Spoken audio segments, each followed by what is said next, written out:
여러분 안녕하십니까? 오늘의 미국 강혜신입니다. 네, 어제부터 이제 미국의 상원의 대통령 탄핵 재판이 시작이 됐습니다. 그래서 이제 어제 보니까 혹시 텔레비전을 보시면서 왜 늘 나오던 사람이 나오지 않고 다른 사람이 나오고 연방 대법원장이 나오는가 생각하신 분이 계실지 모르겠습니다만은 존 로버츠 연방 대법원장이 척 그레즐리 공화당의 이제 상원의 원내대표가 있고요. 미치 매코넬이 있고 상원 의장이 부통령이잖아요. 항상 공화당이 되었건 민주당이 되었건. 그래서 부통령이 상원 의장이고 상원 부의장이 있습니다. 지금 부통령이 이 탄핵 절차를 주도할 수는 없으니까 부의장이 척 그레즐리 의원이고요. 그래서 척 그레즐리 의원이 존 로버츠 연방 대법원장도 이렇게 선서하게 했죠. 그리고 한 사람 한 사람 연방 상원의원 100명 모두에게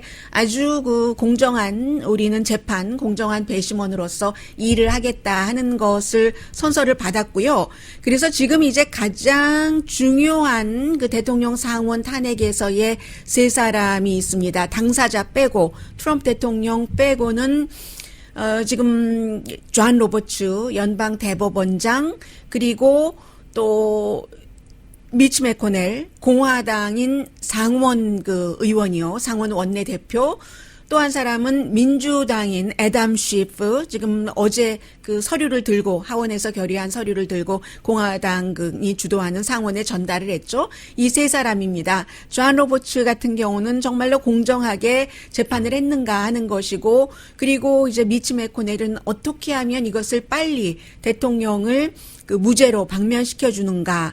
그리고 하원의 경우는 상원에서 탄핵 재판이 진행되는 동안에도 계속 증거 수집 같은 것을 하고 있거든요. 그래서 이 두 사람은 한 사람은 공화당의 상원 원내대표는 증인을 출석시키지 않으려고 하고 있고 또 하원에서는 어찌하면 증인을 좀 출석시킬 수 있을까. 그래서 제가 이 세 사람이 가장 도전적인 사람이라고 말씀을 드렸고요.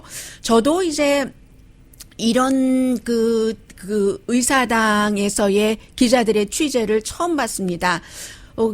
이 정도면은 대통령이 이제 국정연설을 할 때 그때보다도 더 경비도 강하고 그리고 굉장히 기자들에 대한 제한이 이만저만한 게 아니거든요. 국정연설 때면은 그야말로 장관이나 어떤 사람 중에서 한 사람이 만일의 사태에 대비해서 의사당에 너무 중요한 사람들이 다 모여 있기 때문에 그 자리에 나가지 않는 전통이 있을 정도로 중요한데 이번에 상원 탄핵 절차가 도대체 의원들을 만나기도 좀 힘들게 해놨고요. 이게 이제 상원에서 정한 규칙이죠. NPR 방송을 포함해서 한 60군데 매체에 기자들이 취재를 할 수 있는데 누구를 함부로 의사당이야말로 미국에서 가장 정치인들을 자유롭게 만날 수 있는 곳인데 이번에는 딱딱 공화당에서 정해주는 대로 만나게 되고 그리고 그 사람이 무슨 말을 해야지 되고 몇 분 길이로 얘기를 해야지 되고 그러니까 기자들이 취재할 때요. 가장 재미없는 취재죠. 가고 싶지 않은 그런 취재죠. 인터뷰를 할 때 가장 재미없는 사람은 외교관이거든요. 딱 정해진 말 이외에는 안 하는 그 정도로 굉장히 상원 의원들 한 사람 한 사람의 신변 안전도 중요하고 너무나 국론이 분열됐기 때문에 그리고 공화당에서도 불리한 말을 어떤 의원에게서도 나가지 않게 하기 위해서 최선을 다하고 있다. 이런 것을 볼 수 있고요. 그래서 주말이지만 토요일부터 뭔가 일이 시작돼서요. 어떤 경우는 또 트럼프 대통령 쪽에서 답변을 해야지 되고 상원에 우리가 이 두 가지 우크라이나 전화 통화를 보니까 대통령이 권력을 남용을 해서 우크라이나에 줄 수 있는 군비 같은 것을 지원금을 홀드를 했다. 그리고 의회에서 조사하는 것도 방해했다. 여기에 대해서 하원도 이제 또 거기에 대해서 주장을 하고요. 그렇게 해서 다음 주 월요일, 화요일에 오늘의 미국이 끝나는 아침 10시가 되면은 본격적으로 이제 지금부터 될 여러 가지 절차나 사전 과정이 끝나고 화요일 로스앤젤레스 시간으로 아침 10시부터 상원 재판이 시작이 됩니다. 그렇게 되는 경우는 사실은 지금 미국의 민주당이 중요한데요. 공화당이야 트럼프 대통령이 후보이기 때문에 상관없지만 2월 3일에 처음으로 이제 아이오와 코커스를 통해서 예비선거에서 누가 가장 많은 민주당 그 유권자들의 지지를 받는가 하는 것이 결정이 나는데 지금 버니 샌더스, 엘리자베스 워렌 이 사람들이 넘버 지지율에 있어서 원은 아니고요. 원은 그 조 바이든이고요. 2, 3인데 이 두 사람과 그리고 아직까지는 불씨가 꺼지지 않은 것처럼 보이는 핏 브리저지 또 있네요. 에이미 클로파샤 이 네 사람의 상원 의원들은 앞으로 당분간 상원에서 공화당은 일주일을 목표로 잡는다지만 일주일이 될지 뭐 2주일이 될지 모르잖아요. 굉장히 그 탄핵 때문에 바쁠 테고 그러니까 조 바이든 그 후보가 굉장히 그 자유롭게 되고 핏 브리저지는 아니죠. 연방 상원 의원이 아니니까 세 사람 빼고 핏 브리저지와 조 바이든 그 후보가 굉장히 다른 후보에 비해선 시간이 많기 때문에 선거 유세를 할 수 있다. 이 점이고요. 그리고 이제 중요한 것은 당사자인데 오늘 아침에 아주 그 중요한 내용이 나왔습니다. 이 트럼프 대통령이 새로 세 사람이 아니라 한 6, 7, 8명 정도 되는데 탄핵에 대비해서 개인 변호사를 이제 딱 그 정해놨고요.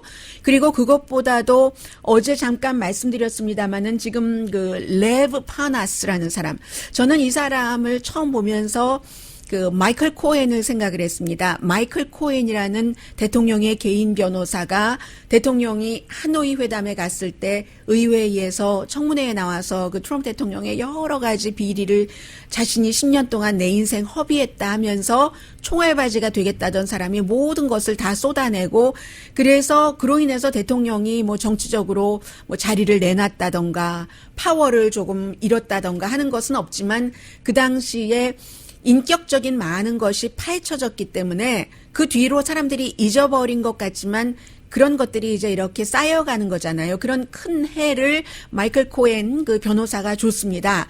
그런데 이번에 레브 파나스라는 사람은 지난 며칠 동안 이 사람이 루돌프 줄리아니와 함께 루돌프 줄리아니를 도와서 본인도 뭐 사업하는 사람이고 하니까 다 어떠한 그 연관이 있어서 그런 일이지만 우크라이나 이 사태에 개입이 됐고 결국은 이제 불법 선거 자금했다 해서 기소가 되고 나서 살아가야지 되니까 여러 가지를 지금 전부 증언을 하고 있는데 대통령 처음부터 다 의도적으로 조 바이든 누르기 위해서 그런 일을 한 것이다. 그리고 심지어는 그 마리 그 요바노비치라는 우크라이나 대사가 대통령이 원하는 대로 순순히 말을 들어주고 그런 외교관으로서 해서는 안 되는 일을 안 했기 때문에 트럼프 대통령이 너댓 번은 그 대사를 해고시키라고 했다. 소환됐지만요. 그랬다. 대통령이 다 알고 있었다. 부통령, 국무장관, 에너지부 장관, 비서실장, 대통령 아들이 다 연루된 건다. 이런 얘기를 쭉 하니까 어제 대통령이 낙사람 모르는데 늘 하는 얘기죠. 트럼프 대통령이 내가 사람들과 사진을 참 많이 찍는데 어찌 알 수 있느냐. 대통령의 말을 그대로 빌자면 전혀 몰라. 그에 관해서 모른다니까. 어디서 온 사람인지도 모른다니까. 나는 그가 누군지 그에 대해서 아무것도 모른다니까. 그와 말 한 번도 해본 적이 없다고 믿어져. 이러니까 이제 이 사람이 대통령 뭐 원래 선거 기금하고 하면 만나잖아요. 근데 그 정도가 아니라 뭐 별장에서도 만났고 많이 그 만나기는 한 것 같습니다. 그래서 내가 사진 보여줄게 하더니 사진만 보여준 게 아니라 그의 변호인이 대통령과 이 사람과 또 다른 우크라이나 사람과 우크라이나 뭐 정부 관계자와 나란히 그 말하고 사진 찍고 하는 이런 비디오를 다 그 공개를 했고요. 그리고 이 사람은 원래 이 사람 자체도 16살 때부터 부동산을 했던 사람이기 때문에 처음에는 이제 뉴욕에서 이렇게 보니까 뭐 가는 곳마다 다 트럼프 이렇게 이름이 적혀져 있어서요. 그때가 16살 때 80년대부터 알다가 플로리다로 오면서 이제 그 정치적인 기부도 하고 이렇게 트럼프 대통령을 알게 됐는데 우크라이나 그 일에 대해서는 심지어는 조 바이든 부통령은 아무런 잘못이 없다. 이 정도까지 증언을 했어요. 그리고 이제 트럼프 대통령에게 그런 계속 나쁜 증언을 하고 있기 때문에 상원에 이 탄핵 재판이 진행되는 동안에 이 사람의 영향이 얼만큼 미칠지는 알 수 없는 거고요.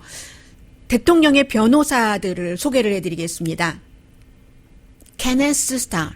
잘 아시는 것처럼 빌 클린턴 전 대통령 모니카 루인스키와의 그 문제로 인해서 탄핵 재판할 때 이제 독립적인 특별검사였고, 그리고 나서 이 사람이 그 자리를 로버트 레이라는 사람에게 물려줬죠. 그래서 이제 로버트 레이가 있고, 그리고 이 세 번째 사람이 저로서는 굉장히 의외인데요. 엘렌 그 더쇼비츠라고, 이 사람 그 하버드 대학교에서 그 헌법학자입니다. 헌법 전문가고요. 그리고 뭐 아주 그 유명한 사건들을 많이 변호를 해서 방어팀인 거죠. 그러니까 이겼습니다. 오제이 심슨을 포함을 해서. 오제이 심슨 때부터 이제 미국에서 TV 재판이라는 것이 시작된 거잖아요. 장갑 끼워보라고 하고 오제이 심슨이 끼니까 손에 안 맞고 결국은 증거 불충분으로 무죄가 됐는데, 나중에 이제 다시 민사 재판은 시작됐지만 그 재판에 오제이 심슨을 방어했었던 사람이 그 더쇼비츠인데, 제가 그래서 의외라고 말씀드린 게 아니라 얼마 전에 감옥에서 뭔가 이제 그 모니터링이 허술해서 숨졌다라고 지금까지 나오고 있는 제프리 앱스틴. 제프리 앱스틴이라는 사람이 트럼프 대통령도 알고 빌 클린턴도 알고 수없이 많은 사람을 알면서, 특히 영국의 왕자는 이 사람이 소개해주는 미성년자와 잠을 많이 잤다 해서 아주 큰 이슈가 되고 있잖아요. 그런데 이 그 제프리 앱스틴을 이 헌법학자가 엘렌 더쇼비츠가 방어만 한 게 아니라 이 사람도 제프리 앱스틴의 여자아이들과 잠을 잤다는 얘기가 굉장히 많이 나왔거든요. 영국 왕자 다음으로 많이.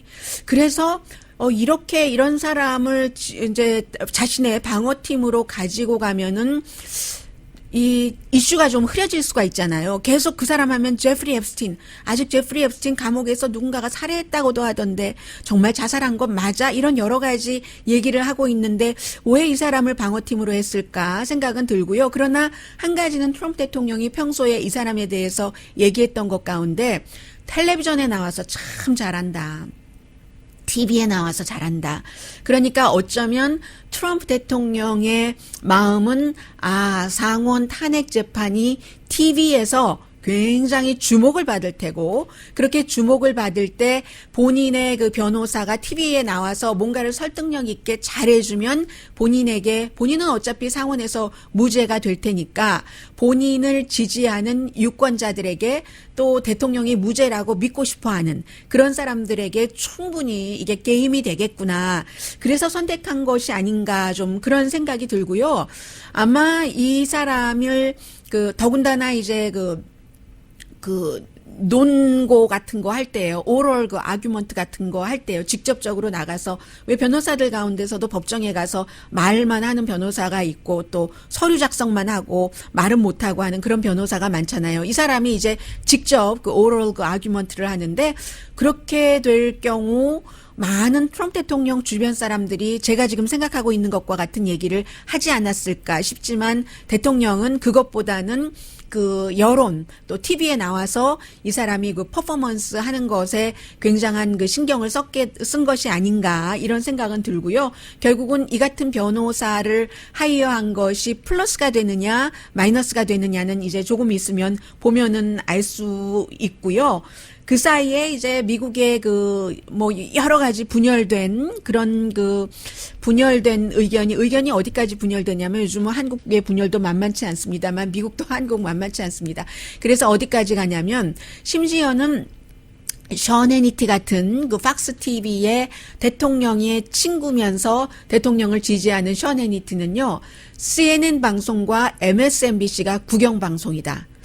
국영방송에 대한 의견 같은 것도 완전히 다른, 국영방송 하면은 보통 대통령이나 지도자, 파워가 있는 사람을 방어하고 보호하고 한 팀이 되는 것을 사람들은 국영방송이라고 하잖아요. 그런데 션 해니티는 CNN과 MSNBC를 국영방송이라고 그럴 정도로 미국이 분열이 됐다는 것 말씀드립니다. 잠시 뒤에 제가 이제 이 중요한 여러 가지 내용들 전해드리고요. 그리고 어쩌면 헤드라인에서 에미넴을 말씀을 드려서 좀 생뚱맞네라고 생각하실 분들이 계실지 모르겠는데, 제가 에미넴 노래를 들을 때마다 생각을 하는 건데요. 정말 위대하다. 이 사람이 왜 21세기 최고의 아티스트인 줄 알겠다 하는 생각이 들거든요. 래퍼라고 해서 시끄럽지도 않습니다. 이번에 새로 낸 그 노래 자체는 에미넴이 냈기 때문에 총기와 관련된 것이어서 굉장히 주목을 받을 것 같고요.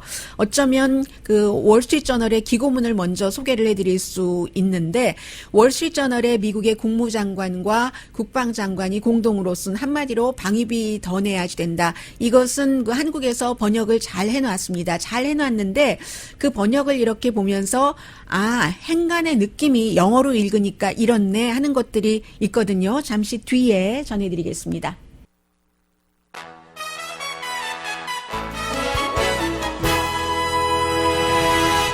라디오 서울 방송 오늘의 미국 듣고 계십니다. 네. 이 얘기부터 전해드려야지 되겠네요. 네.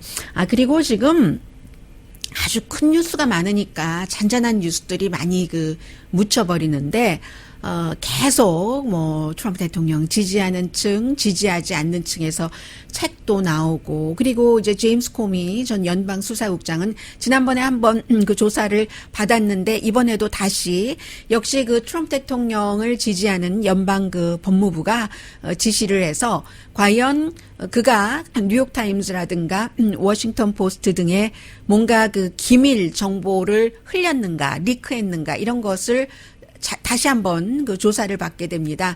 그런데 원래 이 리크라는 것은 굉장히 증명하기가 힘들기 때문에요. 어떻게 될지는 잘 모르겠고요. 그리고 또 워싱턴 포스트의 두 명의 기자가 새로 책을 쓴 게 있는데 그 책 제목이 뭐든가요? 대단히 안정적인 천재. 트럼프 대통령이 늘 본인을 그렇게 얘기하니까 그 책에서 나온 것 보니까 스티브 배넌이라고 기억하세요? 이 백악관의 첫 번째 수석 전략가가 결국은 이제 언론의 주목을 굉장히 많이 받다가 트럼프 대통령으로부터 밀려난 것이나 마찬가지인데, 이 사람이 이 사람대로 또 미국의 어떤 신보수를 이끌어간다는 게 있기 때문에 트럼프 대통령 편에서 여러 가지 일들을 하고 있는데, 이 낸시 펠로시를 그야말로 암살자다 이런 식으로 표현을 하고 있어요. 낸시 펠로시가 트럼프 대통령에게 굉장히 나쁘게 군다 이런. 그리고 션 해니티 말씀드리자면요, 그야말로 가장 트럼프 대통령에게 강한 인사이더라고 할까요? 트럼프 대통령에게 가장 강한 인사이더라고 할 수 있는데, 이 사람이 앞서 말씀드린 것처럼 왜 CNN과 MSNBC를 국영방송이라고 했는가? 사람들은 팍스를 국영방송이라고들 많이 합니다. 그리고 이제 미국의 매체 가운데서는 이렇게 팍스처럼 보수보다는 진보 매체가 훨씬 많고요. 해서 보수들은 거의 팍스를 많이 보고, 특히 시골에는 CNN 같은 거 있지도 않아요. 있지도 않는 시골이 많습니다. 그런데 그래서 이제 팍스 TV의 션 해니티, 또 그제 트럼프 대통령이 중국의 경제부총리 류허와 함께 약간의 기자회견을 할 때 그렇게 칭찬했던 루답스, 터커 칼슨, 로라 잉그램, 그리고 또 주말에 이 사람들 쉴 때 뉴스 진행하는 사람들 전부 트럼프 대통령의 치어리더인 것뿐만이 아니라 션 해니티 같은 경우는 지난번에 한참 선거철에 본인이 직접 트럼프 대통령 선거 유세하는데 연단에 가서 같이 손 흔들고 얘기도 해주고 했었잖아요. 그런데도 왜 CNN과 이 MSNBC를 국영방송이라고 하는가? 왜냐하면 CNN과 MSNBC에서 두 종류의 사람을 인터뷰하는데, 한 사람이 앞서 말씀드린 저 아직 이름 못 외웁니다. 레브 파나스라는 줄리아니의 측근으로 지금 요 며칠 사이에 대통령에게 아주 나쁜 우크라이나 관련 그 얘기를 마구 텍스트와 이메일과 함께 쏟아내는 사람을 인터뷰하니까. 그리고 또 한 사람은 누구라고 했죠? 션 해니티가 얘기하기를 대통령이 이제 잠자고 앉았다고 하고 돈 주고 무마시키고 했었던 그런 배우의 변호사 인터뷰한다 해서 국영방송이라고 하니까, 국영방송이라는 정의가 반대인 것 같아요. 대통령에게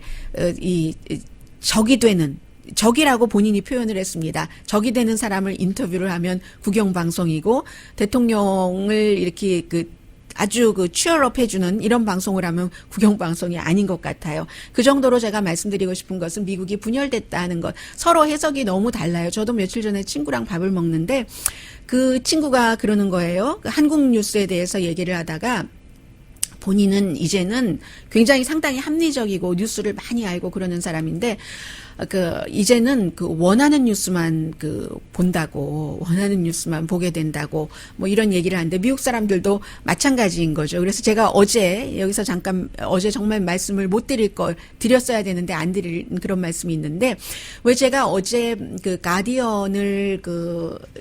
가디언의 보도를 인용을 해서 미국의 복음주의자 가운데서 위스콘신에서 교회 목사님이 굉장히 걱정하신다. 지저스를 섬겨야 되는데 지저스는 뒷전이고 트럼프 대통령이 앞전이다. 그런 말씀을 드렸잖아요. 그래서 어떤 때 한 신도에게 이제 다른 사람과 같이 신도가 찾아왔더래요. 그래서 막 이런저런 얘기를 하다가 다른 사람 얘기도 들어야지 되고 의견이 다른 것도 내 의견은 있지만 들어보기라도 해야지 되는 게 아니냐. 이렇게 얘기를 했대요. 그랬더니 그 신도가 공화당 성향의 교회고요. 그 신도가 하는 말이 내가 만약에 목사라면 나는 우리 교회에서 민주당인 사람들을 다 내쫓아 버리겠어. 이렇게 얘기를 하더래요. 그래서 이 목사님이 목사 안 하시는 게 낫겠네요. 라고 얘기를 했더니 그다음부터 이 신도가 안 오더랍니다. 그런 식으로 이제 더 이상 그러면 왜 안 하는 게 나요? 왜 이렇게 해서 대화를 해서 좀 풀고 간격을 줄여가야지 되는데 목사가 그렇게 그다음부터는 교회에 안 오더래요. 지금 미국이 그런 형편이거든요. 그런 건 말씀드리고 미국은 미국이고 이제 그 얘기 말씀드리겠습니다. 오늘 월스트리트저널 기고문, 이 기고문은 인터넷에 먼저 나와서 한국에서 이제 번역을 했는데 저는 이렇게 봤습니다. 표현을 굉장히 외교적으로 하는데 그리고 군수 물품도 사줘서 고맙다. 이렇게 얘기를 하는데 그 표현을 어떻게 하냐면요. 이게 물론 외무장관이 들어가 있으니까 그렇게 할 수도 있고 물론 그렇다고 외무장관이랑 국방장관이 쓴 거 아니에요. 아랫사람이 쓴 거죠. 대단히 길지는 않고 아주 쉽게 썼는데 거기엔 분명히 이런 말이 있었습니다. 우리 군수 물품 우리한테 사줘서 고마워. 이렇게 얘기하는데 그 말을 그렇게 안 하고 한국이 굉장히 국방력을 향상시킬 필요가 있었는데 그 국방력을 향상시켜줘서 고맙다. 뭐 이런 형태로 얘기를 했습니다. 그런데 이 기고문이 뭐냐면 제목 자체가 한국은 동맹국이지 의존국이 아니다. 그러니까 자국 방위에 돈을 더 쓸 수 있고 돈을 더 써야지만 된다. 마이클 폼페오와 누구죠? 마크 에스퍼 국방장관이 쓴 겁니다.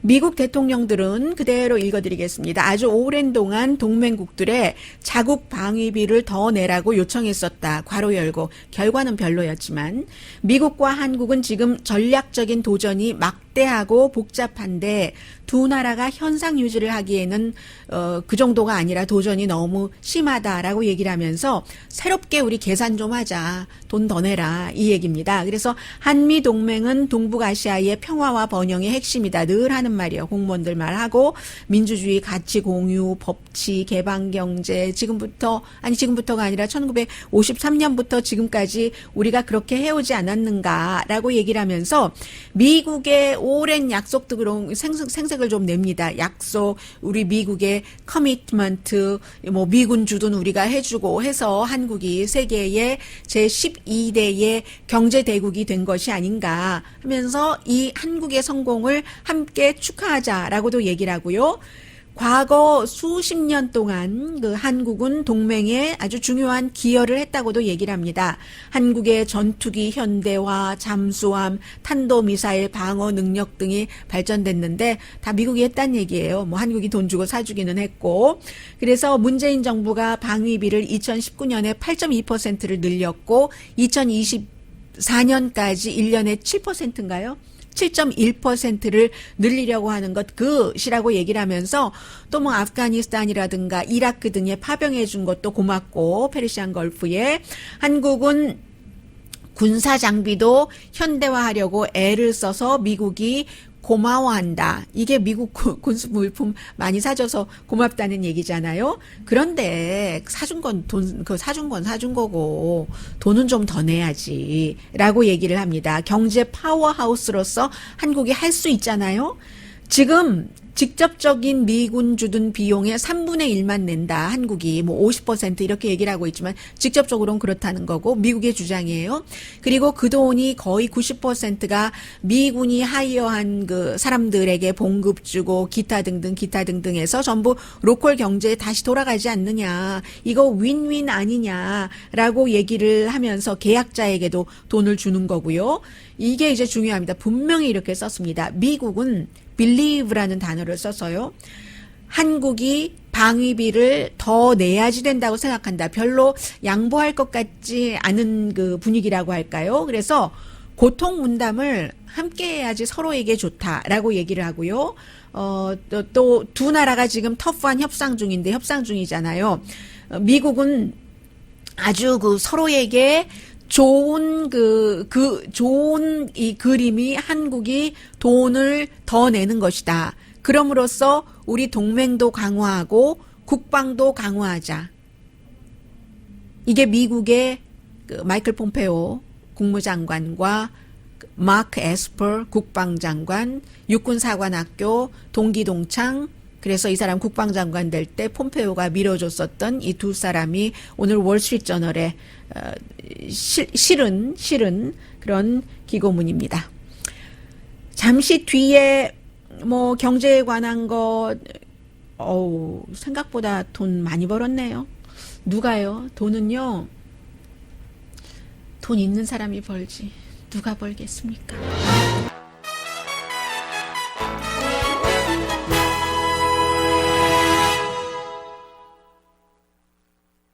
라디오 서울 방송 오늘의 미국 듣고 계십니다. 그 미국의 6대 은행 하면은 일단 기본적으로 뱅크 오브 아메리카가 있고 JP 모건 체이스가 있고 또 어디 있습니까? 웰스 파고가 있고 골드만삭스, 모건 스탠리, 또 하나 군데가 어디죠? 여러분들 많이 가시는 저희 회사 아래에 있는 아니죠. 시리그룹. 네, 이런 그 회사들인데 이 회사들이 2018년도에 당연히 돈 굉장히 많이 벌었고요. 왜냐하면 그 세금 감면 시작이 됐으니까. 그리고 2019년 지난해에도 돈을 여전히 많이 벌어서 이 미국의 6대 은행의 그 네트 인컴이요. 그 네트 수입이 지금까지는 한 번도 이 정도를 넘긴 적이 없었습니다. 1,000억 달러를 넘긴 적이 없었는데 지금 1,200억 달러 뭐 이 정도 되거든요. 웰스파고 은행 같은 경우는 문제가 많았잖아요. 뭐 법적 비용을 뭐 15억 달러인가 쓰고 그랬는데도 불구하고 이 세금 감면으로 그 전에는 기본적으로는 뭐 20%에서 18%로 줄었다고 하지만 이렇게 저렇게 하면은 전에 한 30% 정도는 냈다고 하거든요. 그러니까 사실은 이것은 아무것도 안 하고 수익을 올려서 돈을 번 게 아니라 그냥 뭐 돈 많은데 세금 감면을 많이 해줬기 때문에 돈을 번 건데 그렇게 되는 경우 블룸버그가 보도를 한 겁니다. 분석을 했어요. 그러면 이런 그 은행들이 네트 인컴을 지금까지 역사상 한 번도 올려본 적이 없는 1,000억 달러 넘게 1,200달러를 올렸는데 그러면 그게 다 기본적으로는 그 사람들도 고용하고 이퀴프먼트도 사고 그러라고 한 거잖아요. 근데 별로 안 했어요. 조금 하기는 했죠. 대신에 다 주식 사들이고 제일 좋은 사람들은 주주죠. 주주가 얼마를 벌었다고 하던가요? 주주들에게는 돌아가는 돈이 14%나 늘어나서 215억 달러가 됐다고 하거든요. 2019년도에는 정말 이렇게 많이 벌 이유가 없는데 세금 때문에 그 정도로 그 1,200억 달러가 6개 은행이 그렇게 벌었다. 2019년에요. 2018년도에는 이것보다 더 많이 벌었고요. 그리고 또 뭐가 있습니까? 아니면은 그 돈을 나머지 돈은 또 묻어둬요. 나머지 돈은 쓰지 않고 묻어둬. 가장 큰 수혜자가 결국은 주주들이다. 이렇게 되면 저번 주에서 그럼 내가 돈을 냈는데 돈을 많이 벌고, 그거 그냥 돈은 있기는 있었지만, 다 다른 사람들이 일해서 벌어들이는 거거든요. 돈 많으신 분들 그렇게 생각하셔야지 돼요. 그 돈 벌어주는 사람 없으면 돈 어떻게 버셨어요? 못 버셨잖아요. 그렇게 생각을 하셔야죠. 네, 아무튼 그렇습니다.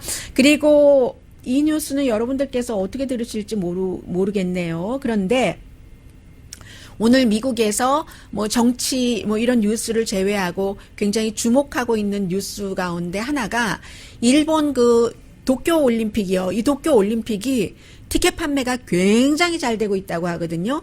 최근에 가만 생각해 보면 러시아가 있었죠. 또 한국이 있었죠.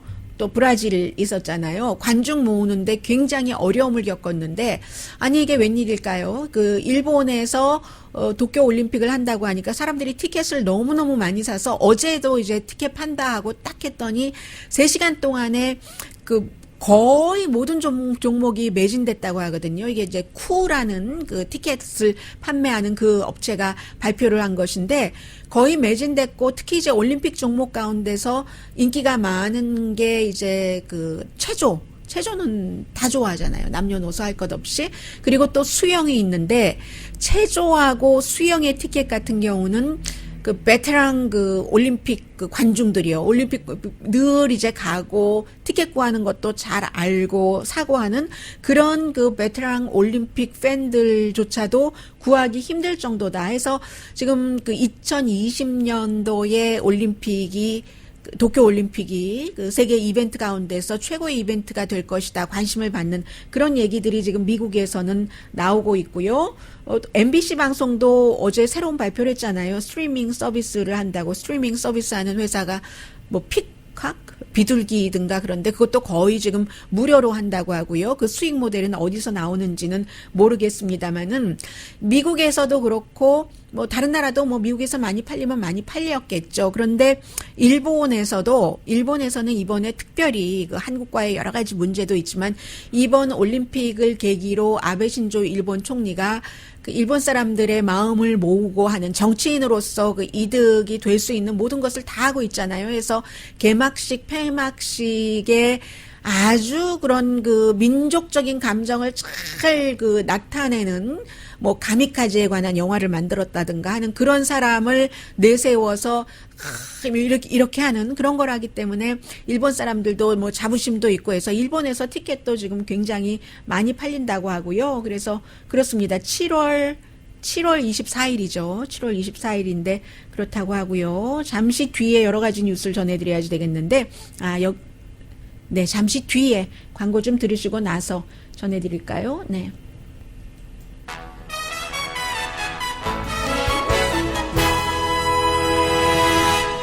라디오 서울 방송 오늘의 미국 듣고 계십니다. 저희 라디오 서울 방송 그 오늘의 미국을 그 한국 TV를 통해서도 보시고요. 그리고 한국 TV를 통해서 실시간으로만 보시는 게 아니라 오늘의 미국은 따로 또 보실 수 있다고 들었고요. 지금 유튜브로 보시는 분 가운데 이런 말씀을 하셨는데 제가 이 말씀을 잘 이해를 못 하겠어요. 어제 부탁드린 뒤로 가서 볼 수 있게 하셨네요. 감사합니다.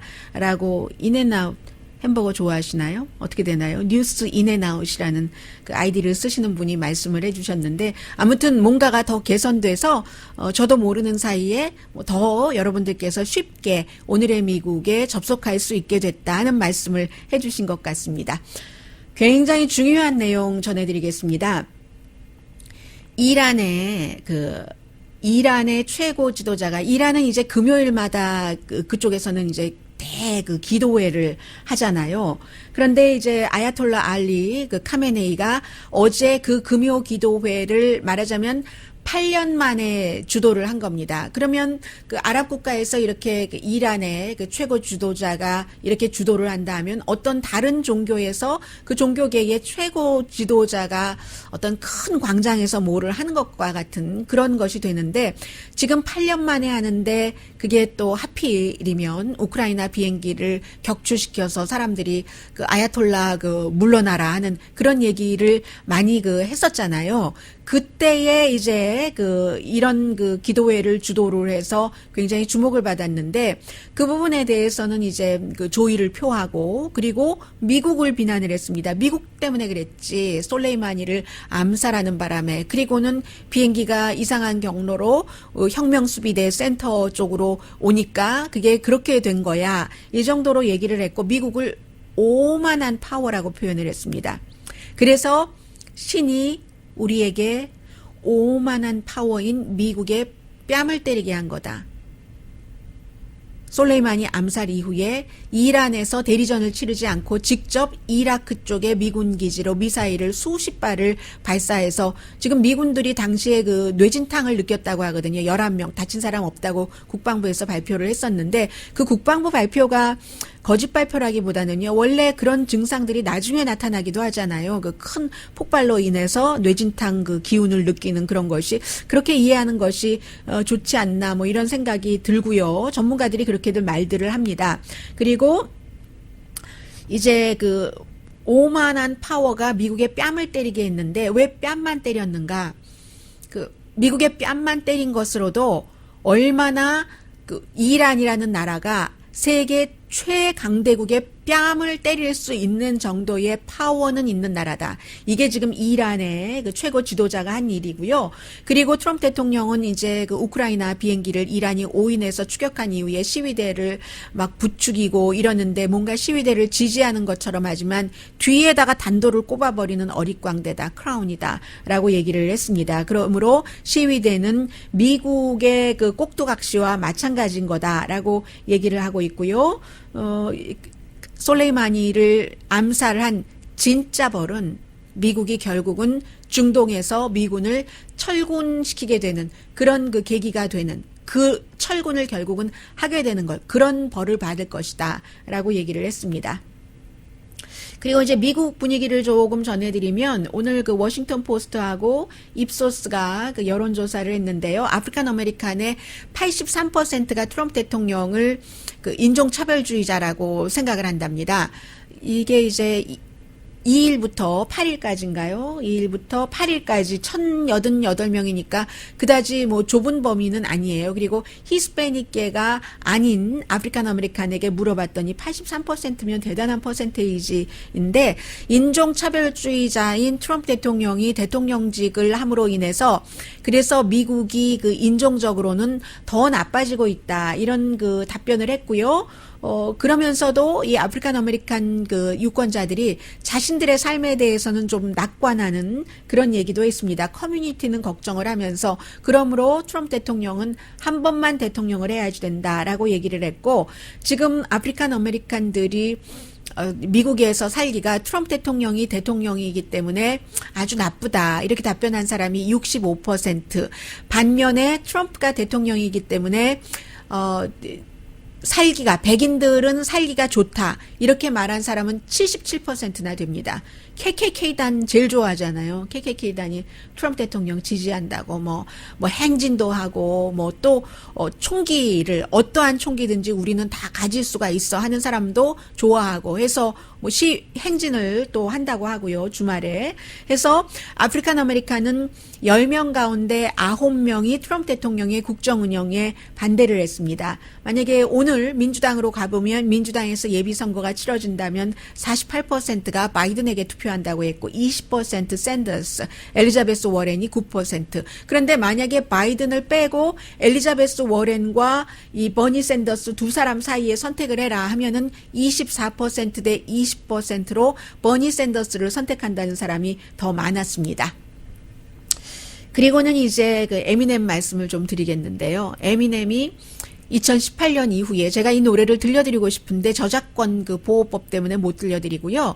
그저 그 유튜브에 가셔서 한번 보시면 좋겠어요. 이 랩송 안 좋아하시는 분들도 저도 랩 잘 소화 못 하거든요. 그런데 에미넴 노래는 괜찮고 이번에 앨범 자체가 Music to be Mothered by의 B자를 캐피털로 쓰고 해서 제목 그 노래 하나가 다크니스라는 노래가 있어요. 다크니스 하면 저는 가장 최근에는 그 레오나르도 코엔이 숨지기 그 직전에 그 발표한 그 앨범 굉장히 다크니스하고 다크니스 너무 좋은데 에미넴의 이 다크니스라는 노래인데 6분 조금 넘습니다. 여기서 총기 규제가 미국에서 이루어져야지 된다는 얘기를 에미넴이 조용히 이제 후드 달린 셔츠 입고 조용히 뭐 어디 막 이런 거 없고 그렇게 조용히 하면서 라스베가스 총격 사건 있잖아요. 그 창문에서 이렇게 겨냥을 해서 아래 컨설트장에 간 사람들 쏜 이제 그것을 많이 이렇게 연상을 시키고 약간의 그 재현 비슷한 것을 하면서 이 제목 자체가 다크니스잖아요. Hello Darkness, Sound of Silent가 계속 좀 이렇게 나옵니다. 그런데 그걸 아주 그 리드미컬하게 연결시켜서 Hello Darkness 하면서 Darkness 이렇게 얘기를 하고 총기 규제는 해야지 된다는 얘기예요. 그래서 끝날 때는 TV 스크린에 쫙 어디서 이만큼 죽었습니다. 어디서 이만큼 스크린이 뭐 한 열 몇 개는 나오는 것 같고 하면서 언제 끝낼 것인가? 언제 끝낼 것인가? 언제 우리가 사람을 돌볼 것인가? 하면서 유권자 등록을 쫙 안내해요. vote.gov를 쫙 그 안내하면서 여러분이 힘을 좀 발휘를 하십시오. 이렇게 얘기하는데 글쎄요. 그 에미넴을 좋아하고 그러는 사람들 가운데서는 이 그 노래를 보고 또 다 뭐 링크 비슷하게 안내해 놓기 때문에 좀 영향을 받을 것 같다는 생각 듭니다.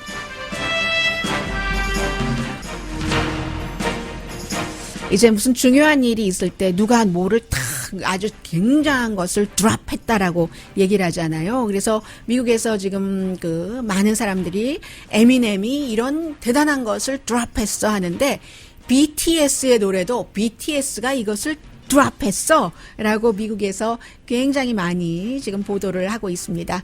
그리고 보니까 오늘 금요일이고 금요일이긴 하지만 뉴스를 하는 저로서는 토요일에 그 연방 상원에서 탄핵 절차와 관련해서 중요한 것이 오픈되기 때문에 저는 바쁠 것 같아요. 행복하세요. 강희신이었습니다.